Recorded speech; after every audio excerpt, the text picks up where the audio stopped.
संवाद प्रतिष्ठानच्या वतीने हिरकणी सांस्कृतिक महोत्सवानिमित्त प्रियदर्शनी इंदिरा गांधी सांस्कृतिक सभागृहात आयोजित स्त्री शक्ती सन्मान पुरस्कार 2026 सोहळा मोठ्या उत्साहात पार पडला। या कार्यक्रमाचे उद्घाटन खासदार प्रतिभा धानोरकर यांच्या हस्ते करण्यात आले।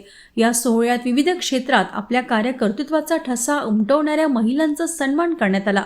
घर आणि कुटुंबाची जबाबदारी सांभाळत समाजासाठी तसेच आपल्या क्षेत्रात उल्लेखनीय योगदान देणाऱ्या महिलांचा गौरव करताना उपस्थितांच्या चेहऱ्यावर समाधान व अभिमान दिसून येत होता।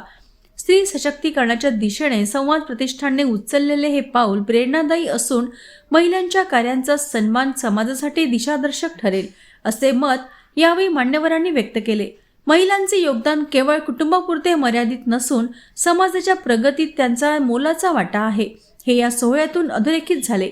या कार्यक्रमास संवाद प्रतिष्ठानचे अध्यक्ष चंद्रकांत वासाडे, राजुरा विधानसभा मतदारसंघाचे आमदार देवराव भोंगळे, सचिव विजय बतखल, सेवानिवृत्त अधीक्षक अभियंता सुनील कुंभे, अमित येरगुडे, संजय ढवस, उत्तम डाखरे, किसन नागरकर यांच्यासह महिला भगिनी मोठ्या संख्येने उपस्थित होत्या। संवाद प्रतिष्ठान चंद्रपूरतर्फे 2017 पासून सांस्कृतिक महोत्सवाचं आम्ही आयोजन करतो आणि मागील 4 वर्षांपासून स्त्री शक्ती सन्मान पुरस्कारात ज्या विदर्भातून महाराष्ट्रातून ज्या 5 महिलांनी कर्तृत्ववान महिलांनी जे मोठं काम केलं आहे त्यांना बळ मिळावं याच्यासाठी म्हणून आम्ही हा स्त्री शक्ती सन्मान समारोह घेतो आहे। आजच्या या स्त्री शक्ती सन्मान समारोहामध्ये विदर्भातून नागपूर, यवतमाळ, घाटंजी, वणी इथून सगळींकडून या महिला आजच्या या समारोहाला उपस्थित आहे। सगळ्यांनी ही जी भरभरून जो प्रतिसाद दरवर्षी आम्हाला मिळतो त्यासाठी सर्व स्त्री शक्तींना मी पुन्हा एकदा धन्यवाद देतो।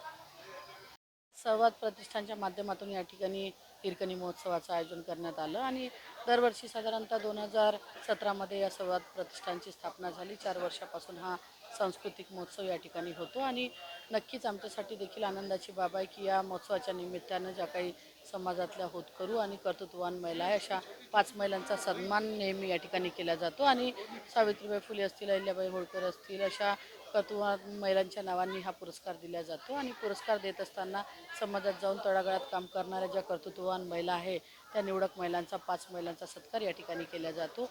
खऱ्या अर्थानं सांस्कृतिक कार्यक्रमाच्या निमित्तानं देखील ज्या महिला कर्तृत्ववान आहे, ज्या खऱ्या अर्थानं कलागुणांना वाव देण्याचं काम हे हिरकणी महोत्सवाच्या निमित्तानं होते। आज संवाद प्रतिष्ठानच्या माध्यमातून असे अनेक उपक्रम चालू आहे की जे समाजासाठी प्रेरणादायी आहे। खरं तर मी संवाद प्रतिष्ठानचे जे अध्यक्ष आमचे चंद्रभाऊ वासाडे असतील, विजयजी बतखल सर असतील यांना सगळ्यांना मनापासून शुभेच्छा देतो आणि असेच कार्यक्रम हे अविरत या संवाद प्रतिष्ठानच्या माध्यमातून चालत राहो अशा मनोमन शुभेच्छा देखील देतो। धन्यवाद। संवाद प्रतिष्ठानच्या माध्यमातून दरवर्षी आपण हिरकणी महोत्सव साजरा करतो। या महोत्सवाच्या माध्यमातून स्त्री शक्ती पुरस्कारसुद्धा आपण वितरण करतो। समाजामध्ये ज्या महिलांनी आपलं योगदान दिलं आहे आणि ज्या महिलांच्या माध्यमातून समाजामध्ये फार मोठा बदल होतो अशा सर्व कर्तृत्ववान गुणवान महिलांचा सन्मान करण्याचं काम संवाद प्रतिष्ठानच्या माध्यमातून होते। यासोबतच विविध सांस्कृतिक कार्यक्रमातसुद्धा आयोजन होते की ज्या कार्यक्रमामध्ये विदर्भाच्या कानाकोपऱ्यातून महिला आपापली कला कौशल्य घेऊन या ठिकाणी येतात व आपल्या कलेचं सादरीकरण करतात। खरं तर महिलांसाठी एक चांगली संधी असते, एक अमूल्य संधी असते आणि संवाद प्रतिष्ठान दरवर्षी अशा प्रकारचं मंच या सर्व कर्तृत्ववान महिलांसाठी या ठिकाणी आयोजित करत असतो।